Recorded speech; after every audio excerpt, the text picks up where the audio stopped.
हाँ जी दोस्तों, क्या हाल है क्या हाल है क्या हाल है। I hope you are all doing really really well. दोस्तों, ये एक बहुत ही इंपॉर्टेंट वीडियो होने वाला है हर उस बच्चे के लिए जिसका सीए फाइनल का एग्जाम मई 25 में है। मैं आपको बहुत सी ऐसी सारी चीजें बताऊंगा जो आप बहुत सारी नई चीजें सीखोगे जो शायद आपने अभी तक नहीं समझा होगा। पर आपको ये जानना होगा कि अगर इस वीडियो में दो बातें आपके लिए there is something new that you have to learn, तो वो दो बातें तक पहुंचने के लिए आपको सारी बातें सुननी पड़ेगी। ठीक है, तो वीडियो थोड़ा लंबा जरूर हो सकता है but you have to be very patient because मैं पेशेंटली आपको बहुत सारी बातें बताऊंगा फ्रॉम द बेसिक। ठीक है, so what is our target? This video is for those who are targeting both group और even to study well for one group in your May 25 exam. ठीक है राजा, एक बहुत डिटेल्ड स्ट्रैटेजी होने वाली है। मैं आपको बताऊंगा बोथ ग्रुप के हिसाब से, पर आप एक ग्रुप की लर्निंग उसमें से बहुत अच्छे से निकाल सकते हो क्योंकि मैं आपको पूरी एग्जैक्ट स्ट्रैटेजी नहीं, स्ट्रैटेजी बनाना सिखाऊंगा। ठीक है दोस्तों, जैसा कि आप देख सकते हैं क्या करनी है आपको। सबसे पहले this is a box that you will have to make wherein you will have to first of all write down all the subjects. हर एक सब्जेक्ट में जहां आपकी क्लासेस बची है या क्लासेस आपका लेना बाकी है उसका नंबर ऑफ आवर्स लिखो। जैसे कि आपका एफआर हो गया, एएफएम हो गया, उसके आपको नंबर ऑफ आवर्स लिखने पड़ेंगे कि अगर मेरे क्लासेस बचे हैं तो कितनी देर की क्लासेस बची है। उसके बाद राजा एक बार आपका क्लास खत्म हो गया उसके बाद आपको 3 स्टेप करना है। सबसे पहला स्टेप आपको खुद से बैठ के पूरा पूरा पढ़ना है। जब आप ये दोनों चीजें मिला के करते हो ना, तब जाके माना जाता है कि आपने एक बार सब्जेक्ट को पूरा पढ़ लिया। उसके बाद आपका आएगा फर्स्ट रिवीजन, उसके बाद आएगा आपका second revision, bare minimum third revision में यहाँ पे प्लान नहीं कर रहा हूं, इतना प्लान कर रहा हूं। और इसके बाद आपका एग्जाम के पहले का लास्ट ईयर रिवीजन आ जाएगा। अब दोस्तों मेरी बात ध्यान से सुनना। जैसे मैंने फॉर एग्जांपल डायरेक्ट टैक्स के लिए नंबर ऑफ आवर्स लिखे, मान लो डायरेक्ट टैक्स में आप यहाँ पे मान लो रेगुलर बैच कर रहे हो तो 180 आवर्स, आप फास्ट ट्रैक बैच कर रहे हो 120 आवर्स, तो आपको पता है आपकी 120 आवर्स की क्लास या 180 आवर्स की क्लास बची है। उसके बाद आपको एक बार पूरा सेल्फ स्टडी करना है। सर सेल्फ स्टडी कैसे करते हैं सर? सर कोई लेक्चर्स नहीं देखने, कोई रिवीजन वीडियोस नहीं देखने, बुक उठाया, क्वेश्चन बैंक उठाया, हर एक चीज को पढ़ा, एक एक करके एक एक चीज बैठ बैठ के पढ़े और उसके बेसिस पे आपने सेल्फ स्टडी किया। उस सेल्फ स्टडी के लिए आपको अप्रोक्सीमेटली 100 घंटे लगेंगे जब आप पहली बार पढ़ रहे हो, जब आप पूरा जीरो से पहली बार पढ़ रहे हो, सिर्फ क्लास किए हैं अभी तक। और फर्स्ट रिवीजन में 70 घंटे, सेकंड रिवीजन में 40 घंटे और लास्ट एग्जाम के पहले 25 घंटे। ये आपका डायरेक्ट टैक्स का पूरा पूरा रिदम होगा। अब इसी तरीके से आपको बाकी सब्जेक्ट का भी ऑर्गेनाइज करना पड़ेगा। सॉरी दोस्तों, थोड़ा सा डिस्टर्बेंस था, पर मेरी बात सुनो ध्यान से। ओके सर, तो मैं ये कह रहा था कि आप लोगों ने ये नंबर ऑफ आवर्स डिफाइन करने, एक बार आप लोगों ने नंबर ऑफ आवर्स डिफाइन कर लिया कि मेरे को अच्छा, ये जो नंबर ऑफ आवर्स डिफाइन करना है ना, ये सबसे बड़ा गेम है। ठीक है, यहाँ पे आप हल्के फुल्के में कोई भी रैंडम नंबर्स नहीं लिख सकते। You will have to be very thoughtful about each and everything. चलो मैं आपको ये भी बता दूं नंबर ऑफ आवर्स कैसे डिफाइन करोगे। देखो सर, क्लास का तो सॉर्टेड है, क्लास तो आपने जो नंबर ऑफ आवर्स की क्लास खरीदी उतनी सी क्लास है आपकी। सेल्फ स्टडी का जो नंबर ऑफ आवर्स है ना, ये मान करके चलो आप, जैसे अगर डीटी के लिए मैं कह रहा हूं आपको 100 घंटे लगेंगे, यानी कि आप ये समझो ऑलमोस्ट 10 दिन, 10 घंटे के हिसाब से। तो आप उसी प्रोपोर्शन में समझो, अगर डीटी को 100 दिन लग रहे हैं तो आईटीटी मेरे को 80 दिन लगने चाहिए, ऑडिट भी शायद मेरे को 80 दिन लगने चाहिए, एएफएम मेरे को शायद 100 दिन ही लगेगा, एफआर भी शायद 100 दिन लगेगा। मतलब आप अपने सिलेबस को मेजर करो और उस बेसिस पे सेल्फ स्टडी का नंबर ऑफ आवर्स डिफाइन करो।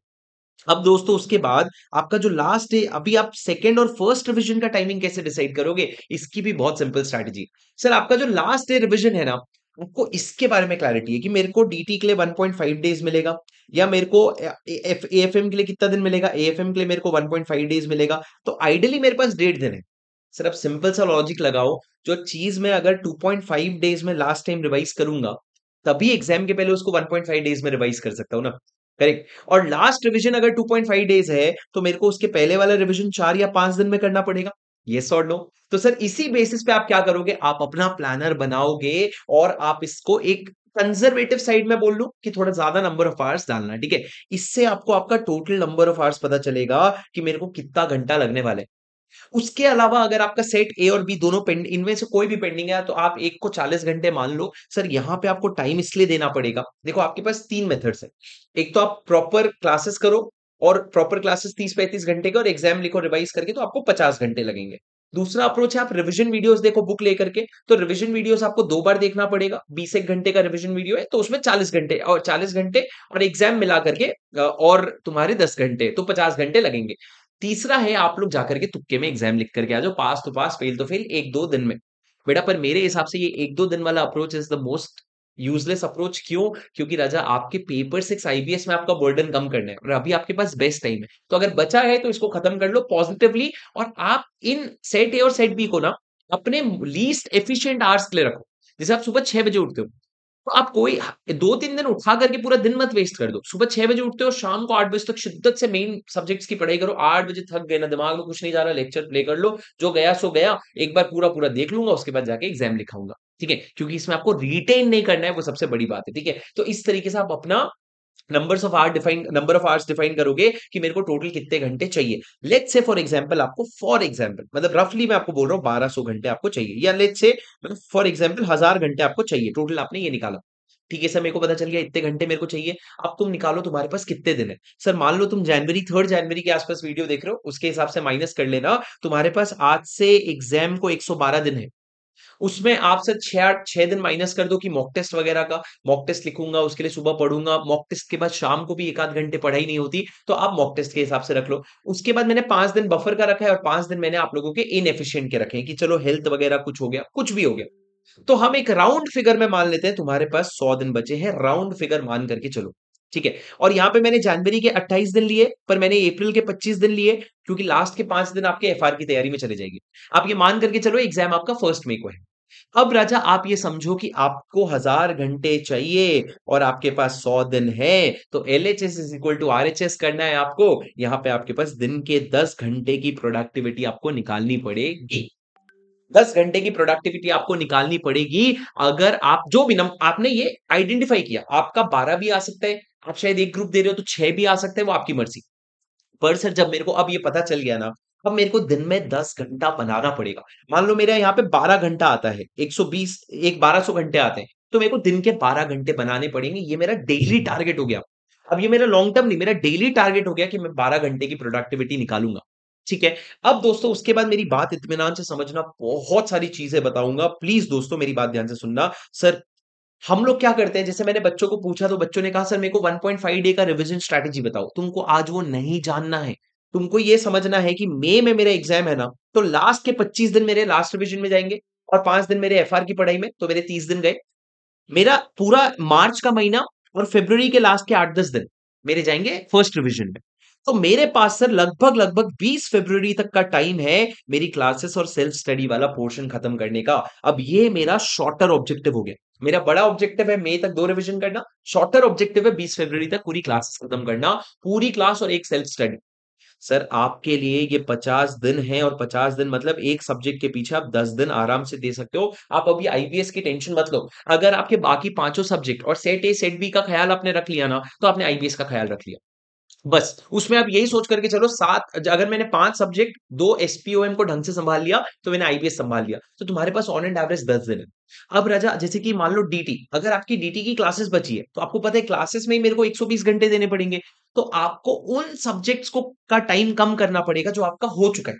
मान लो आपके ऑडिट की क्लासेस हो चुकी है, तो आप ऑडिट उठाओ और आप प्लान करो 5 दिन के हिसाब से रिविजन करूंगा और 5 दिन में इस रिविजन को खत्म कर दूंगा।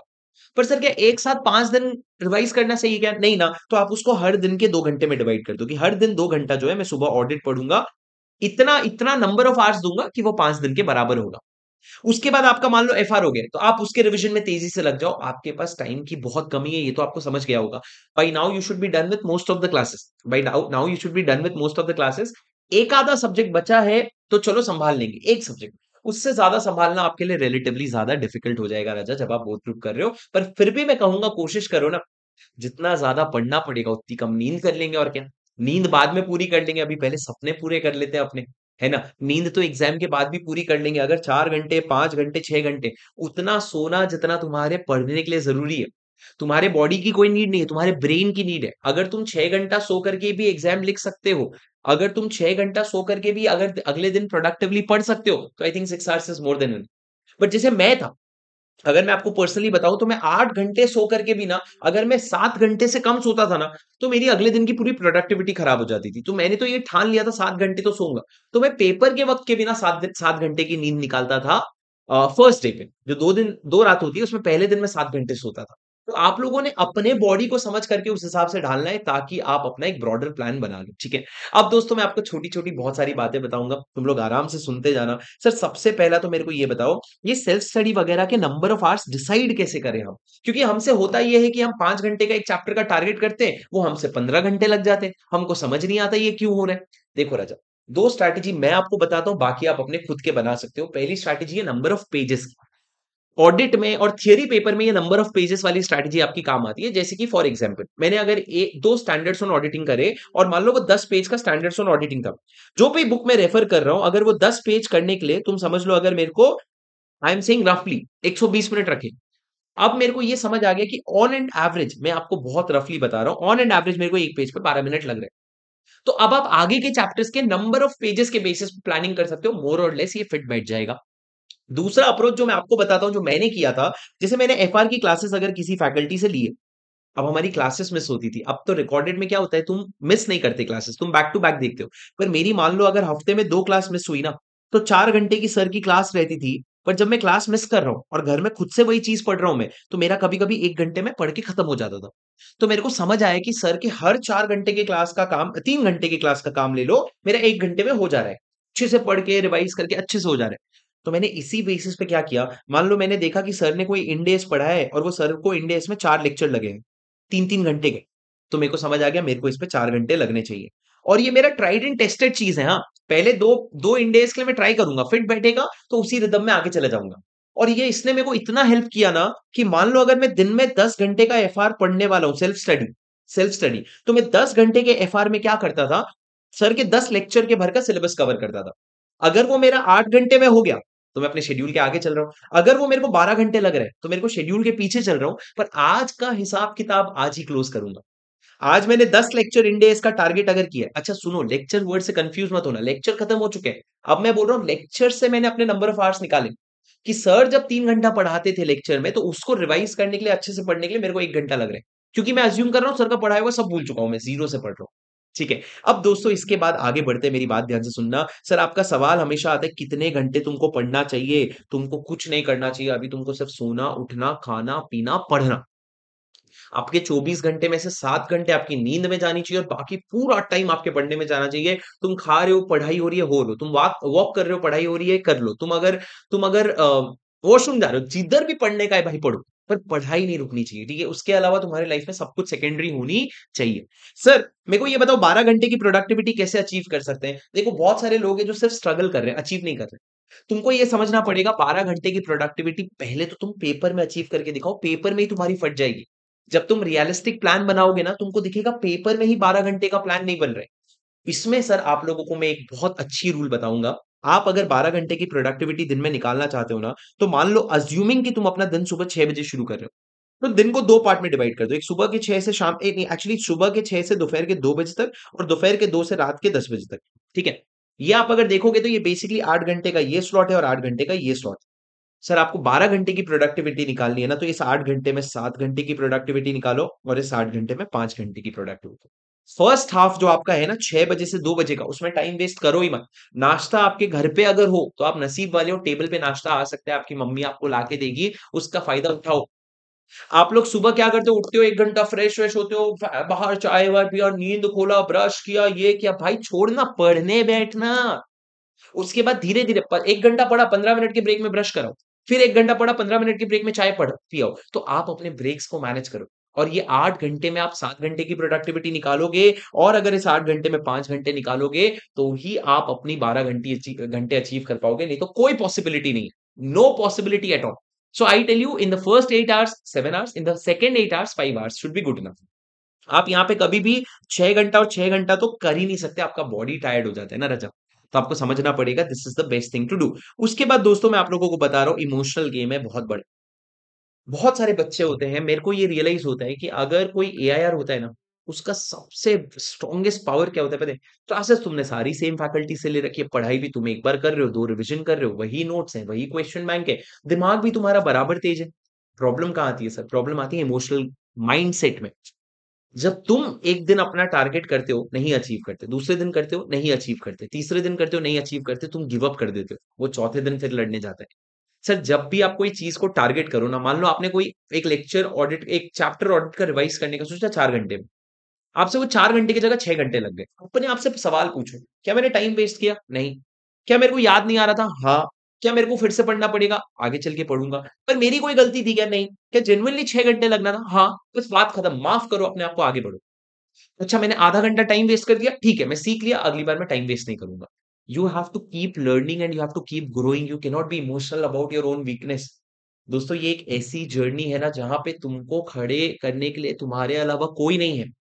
इस बंद कमरे में तुम हो, तुम्हारी किताब है, तुम्हारा फ़ोन है और तुमको ये समझना पड़ेगा अगर तुम रो भी रहे हो ना, बाहर वालों को पता भी नहीं चलेगा और चलना भी नहीं चाहिए। पूरे आँसू तुम्हारे होंगे, तुम डीमोटिवेटेड हो जाओगे, तुम टायर्ड हो जाओगे, तुमको फिर से खुद को सँभालना पड़ेगा कि भाई मैं करूँगा, मेरे को करना पड़ेगा, मेरे पास कोई ऑप्शन नहीं है, get up and start again. There is no giving up in this exam. जब तक तुम अपना एक बहुत एक्सट्रीम लेवल नहीं देख लेते ना, तब तक तुमने एग्ज़ाम की तैयारी नहीं करी है। ये एग्ज़ाम हंकी डोरी मैनर में क्लियर हो ही नहीं सकता, आँसू निकलना बनता है, बैठे-बैठे खो गए तुम पढ़ते-पढ़ते, खींच के थप्पड़ मारना खुद को, खींच के थप्पड़ मारना।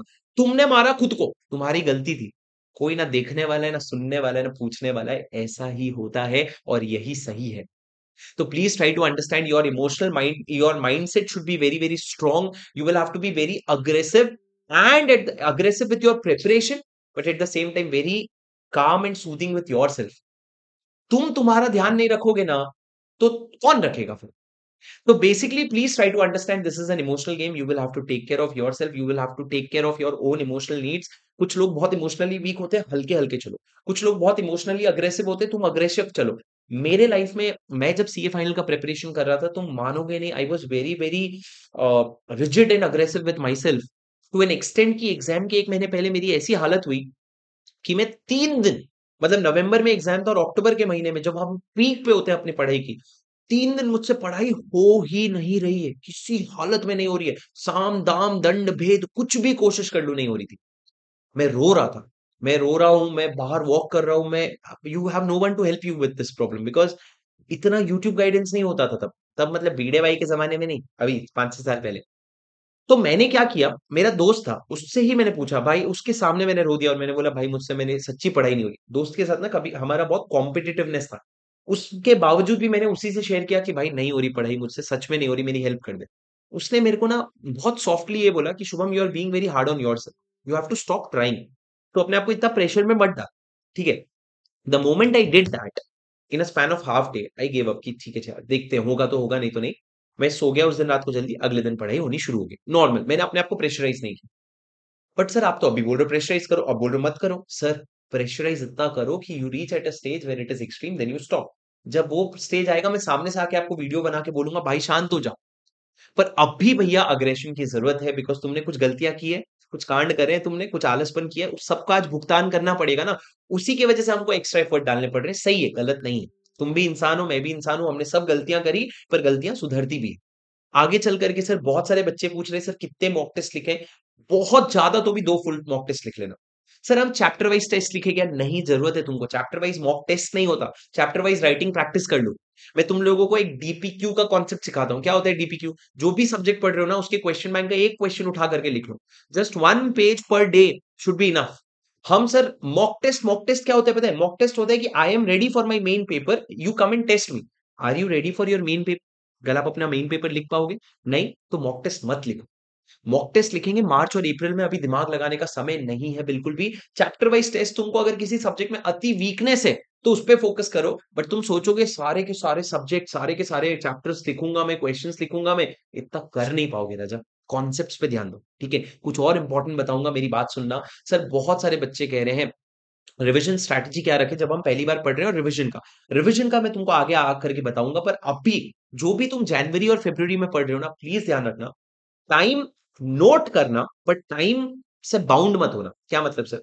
4 घंटे का ऑडिट पढ़ने का सोचा था एक चैप्टर, 6 घंटे लगे ना, तो 6 घंटा दो, खत्म होने का तो उसको नोट करो कि मेरे को असली में 6 घंटे लगे। बट सर अब भी आपके रिविजन में your 100% focus should be on concept. AFM का कोई क्वेश्चन सॉल्व कर रहे हो, सॉल्यूशन तो हो गया, पर समझ नहीं आ रहा है कैसा हुआ। आपके शेड्यूल में नहीं है ये। टाइम निकालो और खोजो गूगल में जाके, यूट्यूब में जाके कि ये क्यों हुआ जो हुआ। You will have to focus on your conceptual clarity. You cannot just you cannot just rely on what is called as time. आपका टाइम, आपका प्रेफरेंस कब बनेगा राजा पता है?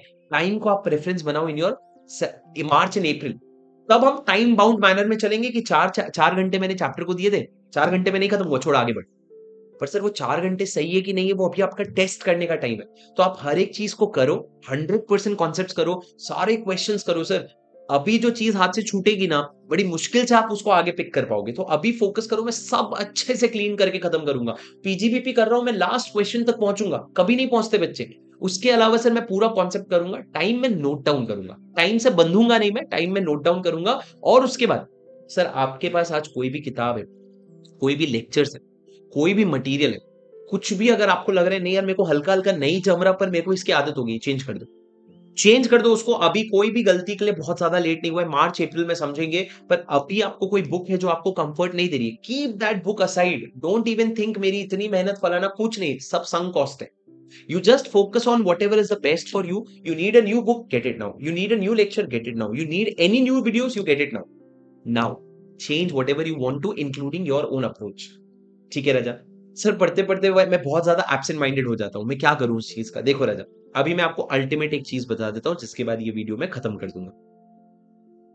तुम्हारा तुम्हारे लाइफ में सुबह जल्दी उठने की प्रॉब्लम, टाइम से नहीं सो पाने की प्रॉब्लम, फोन ओवर यूज करने की प्रॉब्लम, एब्सेंट माइंडेड हो जाने की प्रॉब्लम, ओवर थिंक करने की प्रॉब्लम, फेल हो गया तो क्या, मेरा दोस्त मुझसे अच्छा पढ़ लिया तो क्या, मेरा दोस्त पास हो गया मैं फेल हो गया तो क्या, ये सब ह्यूमन प्रॉब्लम्स है। It is absolutely normal to be having these problems. ये तुम्हारी नहीं है, जो 1 लाख बच्चा पेपर लिखेगा ना, ये सबकी प्रॉब्लम है। पहले तो ये सुन लो, जीतता वही है सर जो इन प्रॉब्लम को हर दिन सॉल्व करते हैं। ऐसा कोई सोल्यूशन नहीं होगा जिससे तुम्हारी ओवर थिंकिंग एवरीडे बंद हो जाए। ऐसा कोई सोल्यूशन नहीं होगा जिससे तुमको रात को रोज 11 बजे नींद आ जाए। ये लड़ाई तुमको हर दिन लड़नी पड़ती है। कभी कभी हारोगे, कभी कभी हारोगे। 11 बजे सोने वाला इंसान भी कभी कभी रात को 2 बजे सोता है। कभी कभी हारोगे, पर बेटा तुमको ये समझना पड़ेगा that you are suppose to fight every day.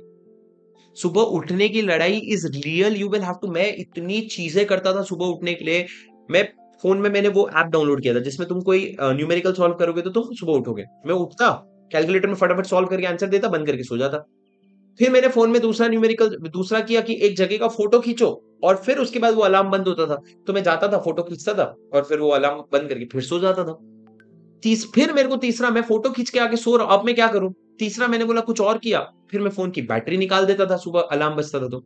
फिर मैंने फाइनली एक और फोन लिया जहां पे मैं बैटरी भी नहीं निकलती, ये चीजें भी कर रहा हूं। स्ट्रगल स्ट्रगल में ही पूरे 6 महीने निकल गए।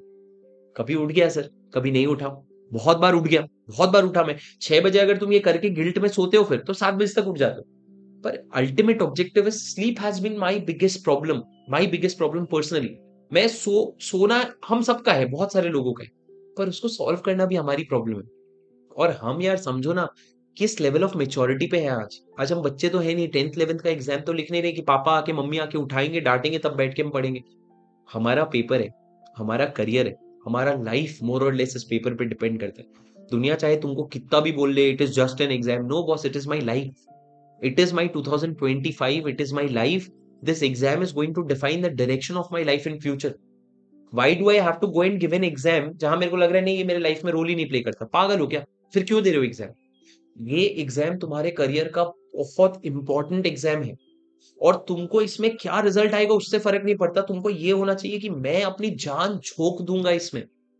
अगर मैंने अपनी जान झोंक दी ना, अगर मैंने इतनी ताकत लगा दी ना जितनी मैंने आज तक जिंदगी में नहीं पड़ी, results are going to be in your favor. Stop being a child. If you cannot control your own Instagram, your own LinkedIn, how are you going to become a big achiever someday? हम हमारी छोटी सी problem अगर नहीं solve कर पाएंगे तो कल को दुनिया की प्रॉब्लम कैसे सॉल्व करेंगे? And it is all here, it is in your mind. तुम चाहो ना, तुम सुबह 6 बजे रोज उठ के बैठ जाओगे अगर तुम में वो डिटर्मिनेशन है कि मैं सोचा मैं कैसे नहीं करूंगा। तो मैं क्या करता था पता है? मैं ना अपने लिए एक पेपर लिखा था। उस पेपर का एक रूल था मेरा कि शुभम तूने अगर उस पेपर में कोई चीज लिख दिया ना, वो पत्थर की लकीर है, मजा लेके तू उस चीज को अवॉइड करेगा।